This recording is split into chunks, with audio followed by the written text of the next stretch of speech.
2026 யாருக்கு நீங்க ஓட்டு போடலாம்னு நினைக்கிறீங்க? நான் எம்கே ஸ்டாலின் டிஎம்கே ஓட்டு போட்டுருந்தேன். எதனாருக்கு நான் ஓட்டு போடுவீங்க 2026ல? விஜய் தான் வருவாங்கன்னு சொல்றாங்க மக்கள். ஆட்சி சரியில்லை, ஆ. புது ஆள் வந்தாங்கன்னா ஆ. கொஞ்சம் நல்லா இருக்கும்னு சொல்லிட்டு நான் ஏம் பண்றேன். விஜய்க்கு தளபதி விஜய்க்கு போடலான்னு இருக்கேன். விஜய்க்கு போடுவீங்களா? என்ன காரணம்? என்ன காரணம்னா புதுசா ஒரு ஆளுக்கு வழி விடுவோம்.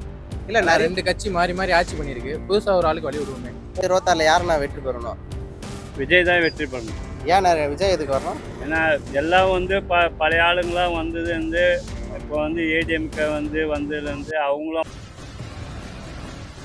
2026ல யாருக்கு நீங்க ஓட்டு போடலாம்னு நினைக்கிறீங்க? நான் எம்கே ஸ்டாலின் டிஎம்கே ஓட்டு போட்டுருந்தேன். எதனாலண்ணா? என்ன காரணம்? நாட்டினுடைய வளர்ச்சி, மக்களுடைய வளர்ச்சி, ம். சமூக நீதி ம். எங்களுக்கு பிடிச்சிருந்ததால அவருக்கு ஓட்டு. இந்த ஒரு 4 ஆல்டரமா பாத்தீங்கன்னாக்கா திமுக எதுவுமே செய்யல, அவங்க மேல மிகப்பெரிய விமர்சனம் இருக்கு. அப்படிப்பட்ட பட்சத்துல நீங்க 2026ல திமுக ஓட்டு போடுன்னு நினைக்கிறீங்க இல்லையா? வைக்கிறாங்க அப்படின்னாக்கா என்ன இருக்குன்றத சொல்லணும். ம்.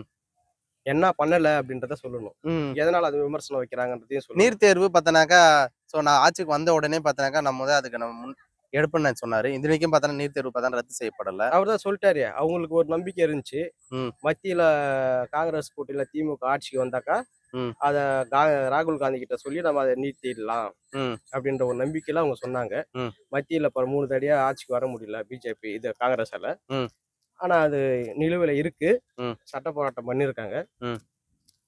கண்டிப்பா ஒரு காலத்துல ஒரு நாளைக்கு உங்க ஜெனரேஷன்ல இருக்க எல்லாருமே ஒன்னு அதிமுக இல்ல திமுக தான் சொல்லுவாங்க. ஆமா. ஆனா நீங்க வந்து பார்த்தா விஜய்னு சொல்றீங்க, என்ன காரணம்? ஏன் அதுதான் சொல்றேனே, என்னோட ஜென்ரேஷன் தான் நான் சொல்றேன். என்னோட ஜென்ரேஷன்ல நான்லாம் வந்து அனுபவிச்சு தான் நான் சொல்றேன்.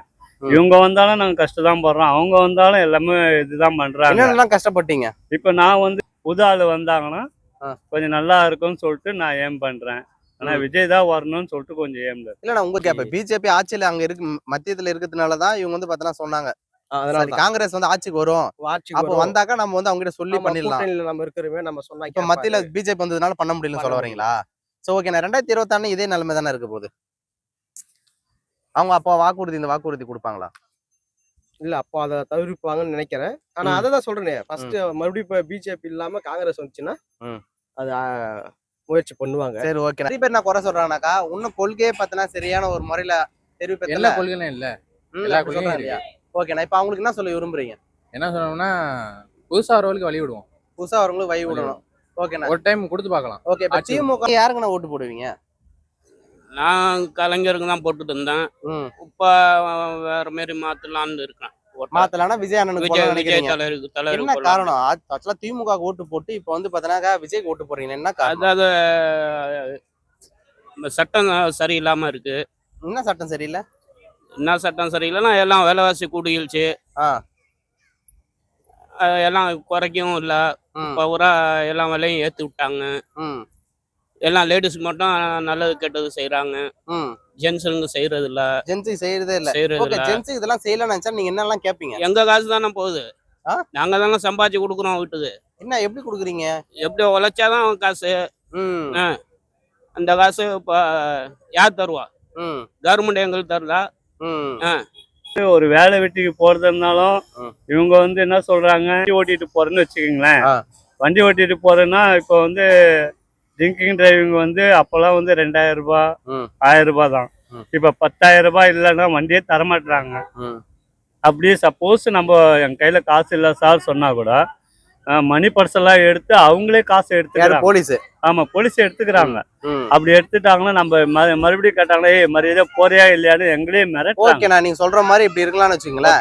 2026ல விஜய் வந்து ஜெயிச்சாலும் இதே போலீஸ் தானே இருக்க போகுது. இதே போலீஸ் இருந்தாலும் அவரு கொஞ்சம் இப்ப ஏன்னா அவரு வந்து என்னன்னு கேட்டீங்கன்னா இதே வந்து விஜய் வந்து இப்ப வந்தாருன்னா அவரோட இப்ப எங்களோட கஷ்டம் கொஞ்சம் அவருக்கு தெரியுது. இப்ப அவர் தெரியுதுனால அவரு கொஞ்சம் முயற்சி எடுப்பாருன்னு சொல்லிட்டு நாங்க ஒரு மனசுல கொஞ்சம் இதுல இருக்கோம். ஓகே, யாருக்கு நான் ஓட்டு போடுவீங்க 2026ல? விஜய் தான் வருவாங்கன்னு சொல்றாங்க மக்கள். இந்த தடவை என்ன நடக்க போகுதுன்னு தெரியல. 2026க்கு பொம்பளைங்க கேட்டாங்களா, பஸ் ஃப்ரீ அதை கேட்டாங்களா, இல்ல மாசம் வருமானம் கேட்டாங்களா, 1000 ரூபாய் கேட்டாங்களா? இவங்கெல்லாம் கொடுக்கறது எங்க தலையில கட்டிக்கிறாங்க. உங்க தள்ள கட்டிடுறாங்க. உங்க தள்ள எப்படி எல்லாம் கட்டி இருக்காங்க நினைக்கிறீங்க? கவர்மெண்ட் வருமானம் தான் வேற. ஓகே ஓகே, நீங்க அதுல போய் கொடுக்குறீங்க. ஆமா. ஓகே, உங்களை யார் அப்படி கொடுக்க சொல்றாங்க? நீ வீட்டை போய் கொடுக்க வேண்டியது என்ன பண்றது? ருசி கண்டுபிடிச்சு வேற என்ன அந்த செய்ய? பழக்கத்தை ஏற்படுத்திட்டாங்க. அதிமுக, திமுக பழக்கத்தை 60 வருஷமா ஆண்டு ஏற்படுத்திட்டாங்க. இந்த மாதிரி பண்ணிட்டாங்க. ஓகேண்ணா.